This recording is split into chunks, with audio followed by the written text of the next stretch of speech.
uninstall TV apps or sideloaded apps from Google TV or Android TV. It is easy to uninstall apps from your TV box or stick with GTV APK uninstaller. Open Google Play Store, then search and install it. When you open it, you see both TV apps rectangle icon, and sideloaded apps circle or square icon.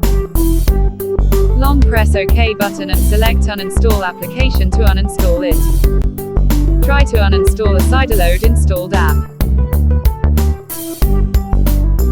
Try to uninstall one more app.